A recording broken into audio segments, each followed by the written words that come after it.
Hello world! Sometimes the most important part of communication are the things that had not been spoken yet. We think that we are communicating our needs, but when confronted with fear of conflict or what could go wrong, we stop short of being full transparent and honest. Perhaps we are not even clear of what our real truth is. So we put the expectation and responsibility on our partners to take ownership of it. This creates miscommunication and resentment. Even when we are trying our hardest to communicate our real feelings and needs, we may come up short because we don't have the right words to convey them or they are not received in the way that we intended.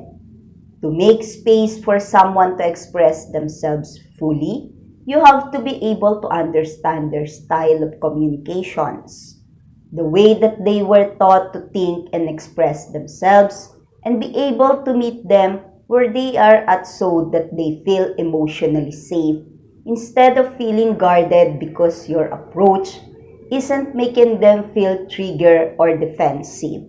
When you share your thoughts with each other, you will both be able to listen, emphasize, and connect in that moment of vulnerability. That's how you create trust, respect, and intimacy. By Joel Clemons. On Nana post, it captioned with, I have dreamed about this for 3 years and actually recently, I have reached it my whole current life. This seed that I show inside myself has all this time strengthened, explored the soil, become sure of all of its vision, evolved until it finally sprouted into the way I saw it in my dreams and visions. And with him, I was transformed, I rose from my knees, I was reborn internally. I finally understood all of my path, every story, my emotions.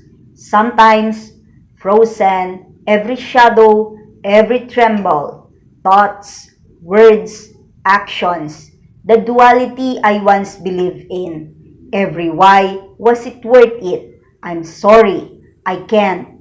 Help, I don't want to do that anymore. I understand, I don't understand. You have to, you should. Life has shown me many times that if faith comes from the depth, heart, and true intentions, the universe will calibrate to you and help you in every dimension. Achieve your dreams. This is specific people, this is specific circumstances, time, place, and all the extraordinary power that comes from it appear on my path. The magic has started happening. I won't let go of the secret yet. I will share this project with you in fully very soon. I'm very touched where I have come thanks to myself and hard work. I believe that everything in front of me will move you just as much and will stay in hearts. Love, Anna. What a wonderful and glamorous event Anna attended as she was at the Hollywood Gold Era Night Out as she is fashionist on her silk-long white gown. Anna and her friend Carolina in an event wherein the look-up space they got to watch the Eposer brand show. As Anna thanking New Balance Lifestyle and Vodge Polska for the fabulous gift from them. On the post of Anna, she captioned it with, throwing back to the bloom first day of spring was marvelous. Adore this moment of the year, everything starts to show its own colors. Enjoying every moment, little masterpieces for the eyes. The question is, you look but do you see? Ama. Oh my gosh! This is what I am waiting for, and I know guys, you are also waiting for it, as the movie caption with, wanting it is a risk, contradicting it is a condemnation. From the worldwide success of 365 days, Malamore takes to the big screen with Simone Susina, where passion, danger, and revenge mix in a forbidden game from which it's impossible to escape. Can you resist them? Malamore del Ocho Magio Solo al Cinema, Regia de Francesca Shiru, Conguilla Schiavo, Simone Susina, Antoniela Carone, Antonio Orlando, Simon Greci e con la partecipazione especial de Domenico Fortunato. Amor Stories production with Rai Cinema, work made with contribution of MIC and with the support of the Apulia region, Apulia Film Commission and the Lazio region. What an amazing trailer to be watched for! Definitely and absolutely, I will watch this. I cross my finger that it will be worldwide. I am excited, I am thrilled, and I want it now. Simone, are you doing some acting lesson or you are doing a photo shoot? Let's all watch how Brando do his magic skill, and let's do it also so we can prove that he's right.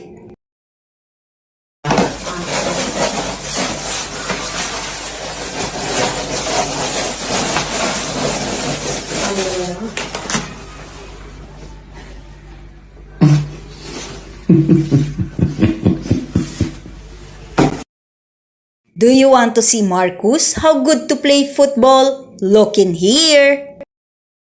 Sì,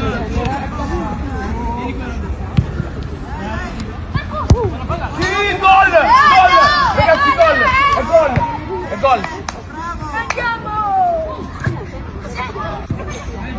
Nostro gol! How about their father? Does Michele good to kick the ball to shoot on the goal? Let's all watch this! Bella, bravo! Cioè, hai preso tutto il piede?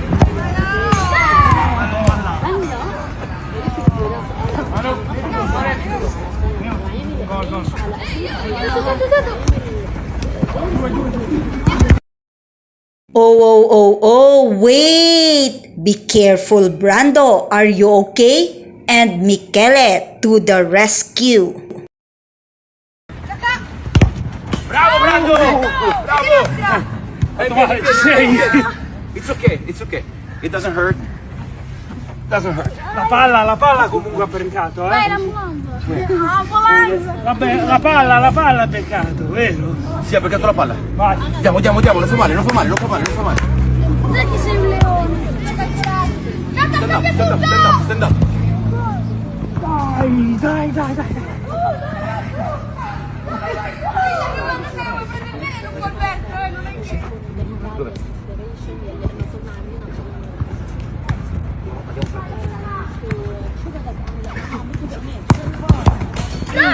Grande gol!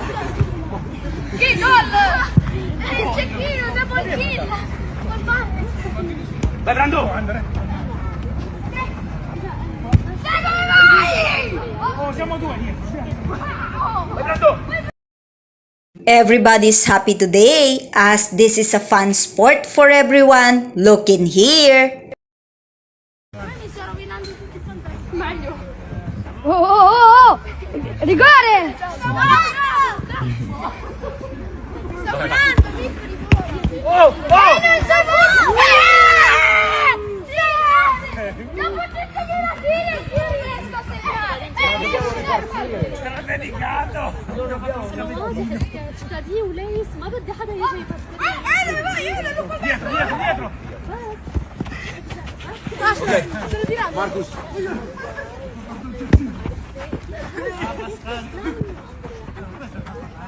وجوده عنده يزعجوا لكلاوديو رايق الزلمه Dietro anche, due siamo. Allarga, scendi giù. Oh, in mezzo. What happened to the eyes of your doll collection, Michele? But it's too good. The hair is still as brand new as it was. What is this new addition on your artwork and you caption it with Il Respiro, the breath? Are you sure that she is your breath this time for real? Can you guess, guys, who she was?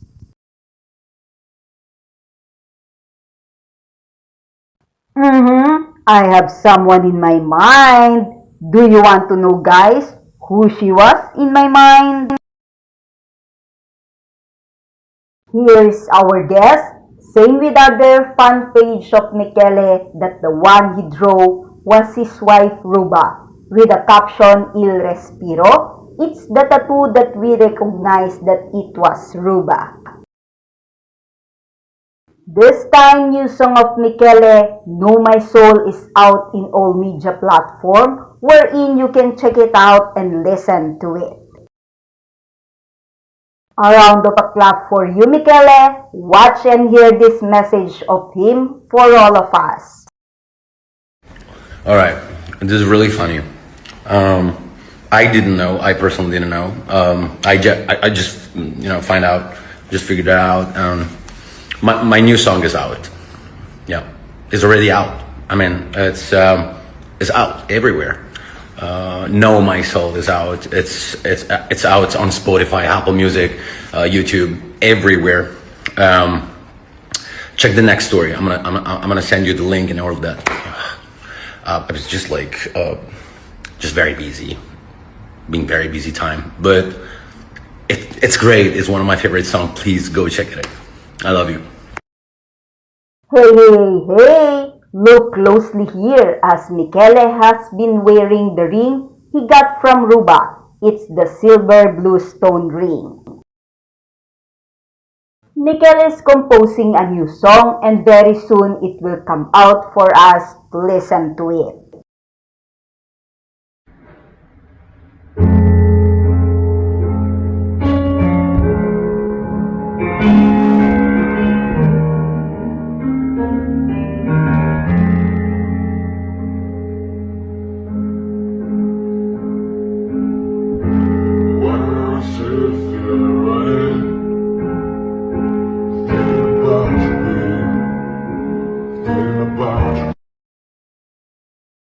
Thank you for watching my video today. Comment your reaction below. Don't forget to click the like button, share this video to others, and please subscribe on my channel. Day 81 of the 365 days of 2025. A message to all. Being faithful is more than just not physically or emotionally cheating on your partner. It's being faithful to the way that you promise to love them. Cheating is not just having an affair with someone else. It's withholding and depriving the person that you said that you are committed to of the love, emotional, intimacy, connection, safety, and trust that you offered and agree to always give them. A person can cheat by neglecting to show up for their partner when they need them, whether it's because they stop caring or they are giving themselves to someone else. Being faithful means being true to your word and the promises that you made when you offer your love to someone that you wanted to love you back. Being faithful is more than making a one-time commitment. It's showing that you are still choosing them every day and showing up in the way that you said you would.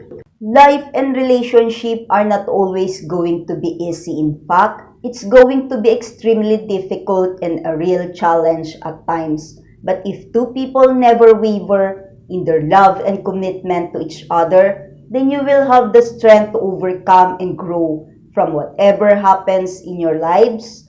Love is a gift, but like trust and respect, for love to last, it has to be earned by proving its quality and strength. A consistent love is a faithful love, and a faithful love endures no matter the test. Imagine what a difference it would make in your life to experience the kind of love that is always faithful. Imagine not having arguments and conflict because someone feels victimized, but rather settling differences by understanding and supporting each other better. Imagine never having to feel alone or lost in your feelings because your partner never abandoned you emotionally. There are no certainties in life, but we can always choose to be faithful in the way that we love. By Joel Clemons.